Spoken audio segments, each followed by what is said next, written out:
La Durance, qui prend ses sources vers 2300 mètres d'altitude, est la rivière la plus importante de Provence. Rivière capricieuse, redoutée pour ses crues, elle a laissé de tristes souvenirs derrière son passage. À travers l'histoire tragique de Rama, découvrez pourquoi la furie des eaux de la Durance et de ses torrents marque encore les esprits d'aujourd'hui.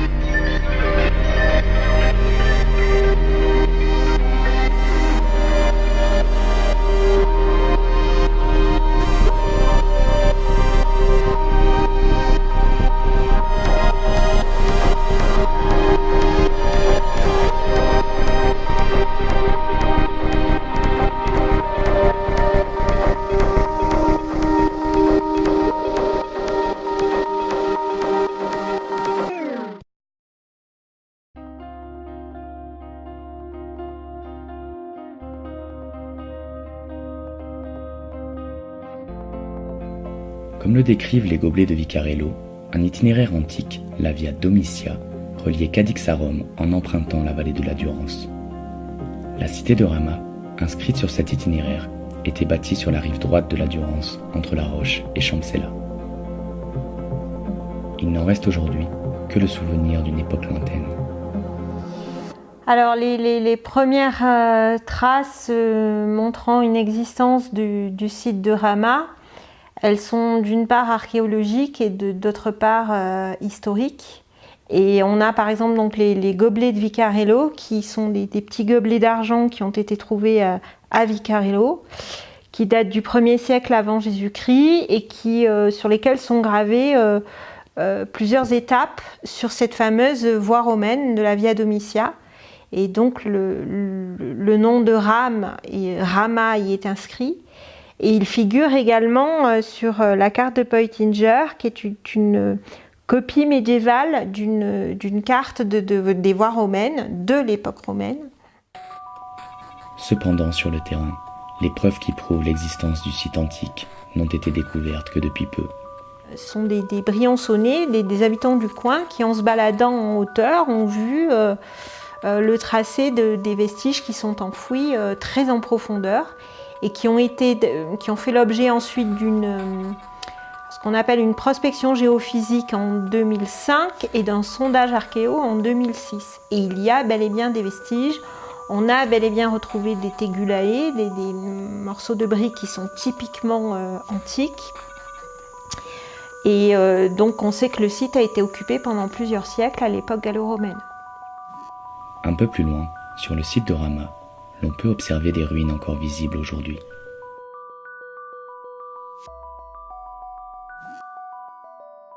Donc au Moyen-Âge, le site de Rame existe encore, mais en fait il s'est déplacé. Il faut bien faire la distinction entre le site de Rama, qui est le site antique, et le site de Rame qui est un peu plus haut, qui est aux alentours de la chapelle et du château dont tout le monde connaît les vestiges. Et donc au Moyen-Âge, le château de Rame est édifié, c'est le siège de la famille et de la seigneurie de Rame, du mandement de Rame. Et ce château est détruit en 1202 par une inondation. Et ce château, en fait, va faire l'objet d'une réhabilitation au XVe siècle par le fameux Fazi de Rame, qui nous a laissé une documentation essentielle, puisqu'on a le journal de Fazi. Il tient son journal plus ou moins au jour le jour, de façon assez désordonnée, mais on a plusieurs années de paiements, de dettes, de déplacements qui sont consignés par Fazi dans son journal. Bien que rénové, le lieu fut à nouveau déserté après une autre inondation et la plupart des habitants se réfugièrent à la Roche de Rame, où quelques habitations existaient déjà indépendamment du site de Rame.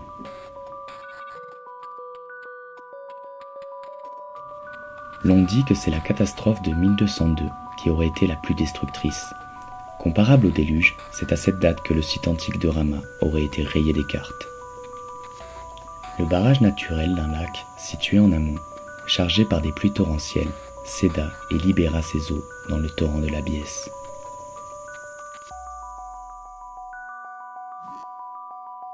la rupture d'un lac qui était en amont de la Biesse, en amont du gouffre de Gourfourin, et ce lac naturel se rompant a provoqué une inondation de la Biesse et l'inondation du site de Rame.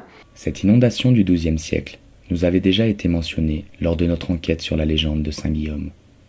Apparemment, il y a eu une grosse inondation à cette époque-là.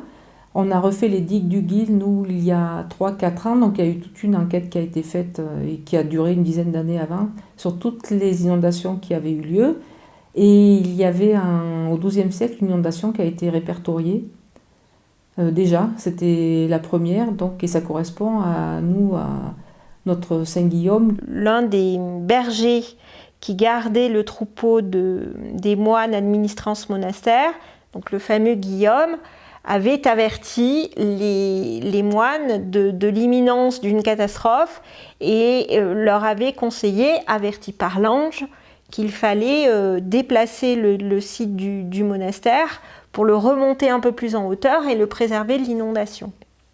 Et effectivement, donc là, on a une trace qui est moitié légendaire aussi, moitié historique, mais là, la mémoire s'est fort bien conservée.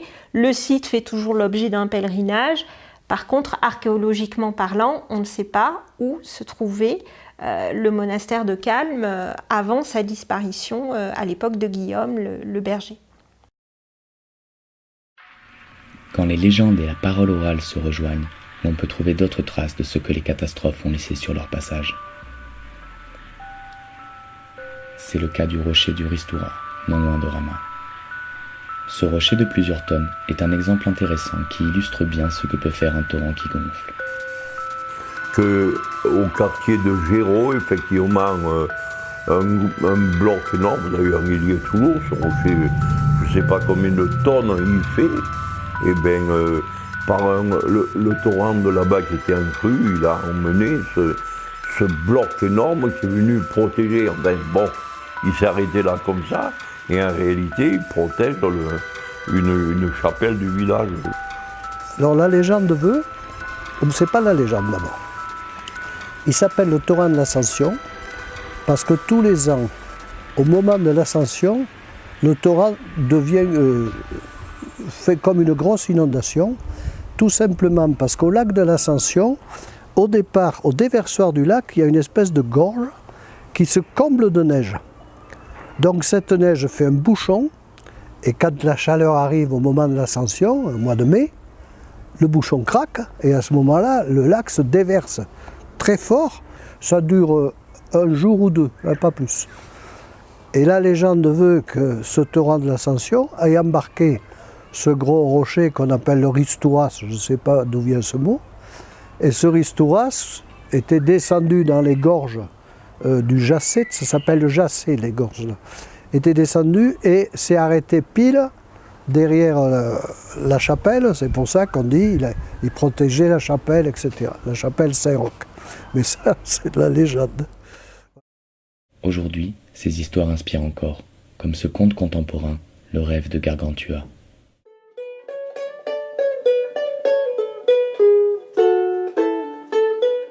La nuit où la Durance sortit de son lit, Gargantua, le géant, dormait paisiblement, fatigué par une longue route qui n'était pas encore finie. Et cette nuit-là, Gargantua fit un rêve. Il vit dans son rêve une curieuse jeune fille avec de longs cheveux et de grands yeux turquoise couleur de Durance. La jeune fille sortit du lit de la rivière qui se trouvait non loin de lui, se dirigea jusqu'à Gargantua et le réveilla. « Qui es-tu » ? Je suis la fée de la Durance. Je surprends les femmes et les hommes avec mes crues. Les arbres auprès desquels Gargantua avait dormi étaient déjà sous les eaux. Le géant chercha du regard une montagne sur laquelle se réfugier, mais quand il se retourna, la jeune fille avait disparu.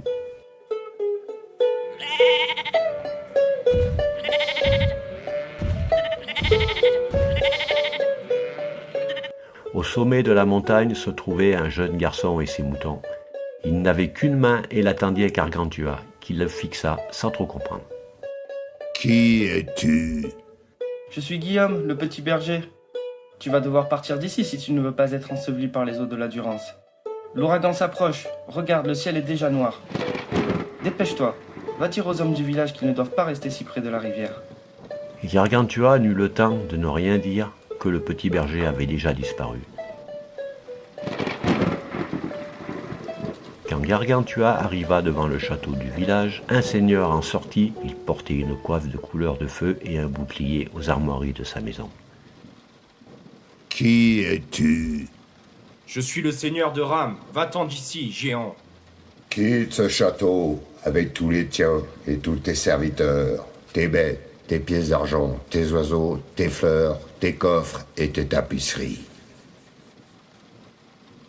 Le seigneur fit partir son cheval et sortit son sabre. Mais Gargantua souffla si fort que le seigneur et son cheval blanc disparurent. Alors l'eau de la Durance recouvrit le château et la chapelle. Une barque avec une vieille femme à l'intérieur apparurent au loin. Quand la vieille femme fut tout près, elle cria « Hé géant, pousse-toi de là ou je vais te faire tâter de ma rame !» Mais Gargantua souffla encore si fort que la femme et la barque disparurent. Alors les nuages se dispersèrent et le niveau des eaux se mit à descendre.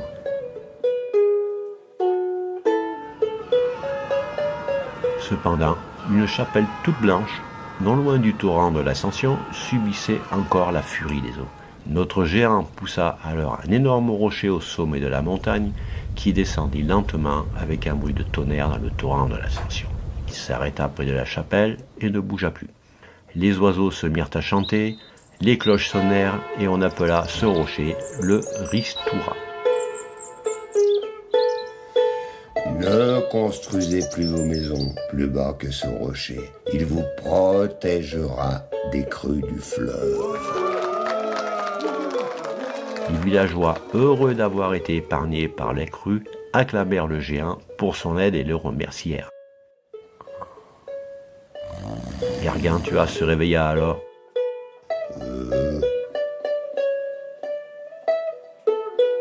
Pissa dans la Durance et la fit déborder.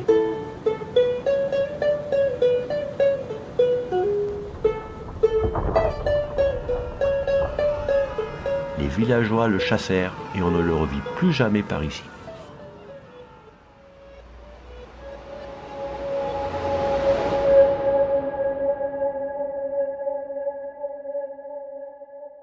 Si ces histoires inspirent encore, c'est que le risque existe toujours. Ces 2 derniers siècles, la Durance déborda 2 fois, à 100 ans d'intervalle. L'inondation de la Durance, je l'ai vue, oui, en 1955. Le torrent, ça a été en 1957. Mais c'était impressionnant, hein. L'eau qu'il y avait, c'est incroyable, un petit torrent comme ça, on n'aurait jamais cru que ça fasse ça, quoi. Mon grand-père était né en 1860. Et il nous racontait que c'était la Durance qui avait envahi toute la plaine. Ah, c'est son père qui lui avait raconté, évidemment. Il était né en 1860. L'inondation était en 1857, c'est-à-dire pile 100 ans avant. Et son père lui avait dit que la diligence avait été bloquée au milieu de la plaine. Et des gens de la Roche sont partis, ceux qui savaient nager, pour sortir le cocher, les chevaux, enfin tout ramener à la Roche. Parce que la Roche était un peu plus élevée, donc c'était la plaine qui était inondée. Mais ça, c'est une histoire qu'il m'a racontée, c'est tout. Ben, la peur, je vais vous dire, bien sûr que moi qui ai vécu le 57, en 57, j'avais 20 ans, bien sûr que ça fait peur, hein, parce que quand vous voyez par exemple le torrent, c'est toujours une crainte. Quand vous avez un torrent qui descend en bas du village, si vous êtes, disons, au pied, comme je vous disais tout à l'heure, quand vous voyez que le torrent il commence à gonfler, et qu'il pleut, et que vous êtes en bas, et que vous remontez, moi, de là où je suis, donc au Mazékéra, pour aller au torrent, ça fait pas loin, mais ça fait quand même 700-800 mètres. Et quand vous entendez le bruit du torrent, et qui charrie les blocs, et que le torrent, il gonfle, et qu'il gonfle, et qu'il gonfle, eh bien, vous êtes inquiet, parce qu'on est là à dire, ça y est, il va passer dessus. Et après, quand le torrent, vraiment, il passe dessus, c'est affolant, parce que, comme on dit des fois, le feu on l'arrête, mais l'eau l'eau, quand il y en a énormément et que ça dure, ben vous êtes complètement déboussolé. Les torrents quintuplent, même beaucoup plus que quintuplent leur débit et commencent à charrier des blocs. Et les blocs s'amoncellent par endroits un peu où c'est moins pentu, et à ce moment-là, ça fait une espèce de lac de retenue, et ça repart. Donc c'est une suite de roulements de blocs, parce qu'une inondation comme le torrent, ça fait un bruit infernal, hein. Un bruit. Hein. Il n'y a pas que l'eau, il y a tout ce qui est emporté. Tout le monde s'est mis vraiment en quatre. Les villages, les villageois se sont entraînés par quartier. Bien sûr, on a commencé à remonter vers la source, en remontant en torrent. Ça partait du Battéo là-haut. D'ailleurs, là-haut au Battéo, j'ai amené les soldats qui logeaient là à la mairie. Parce que le maire, M. Abeille, il m'a dit, Yves, amène-les là-haut au Battéo, ces soldats-là. Ils vont essayer de déboucher là-haut. C'était des soldats du 159, de Briançon. Là, l'eau passait de partout. Ouais. C'était bouché. Et lui, il a pris cet engin et il est allé au milieu, droit. Et il s'est mis au milieu du torrent et il a tout poussé jusqu'à la Durance. Ah ben on dit, il va se tuer ce jeune, il est fou. Voilà ce qu'on disait. C'est tout. Et il a réussi à déboucher tout seul.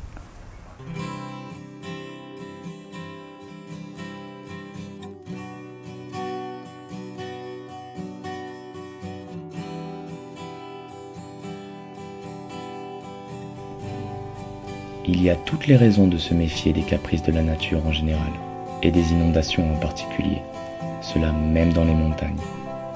L'histoire de Rama, quant à elle, nous encourage à ne pas oublier de nous méfier de l'eau qui dort.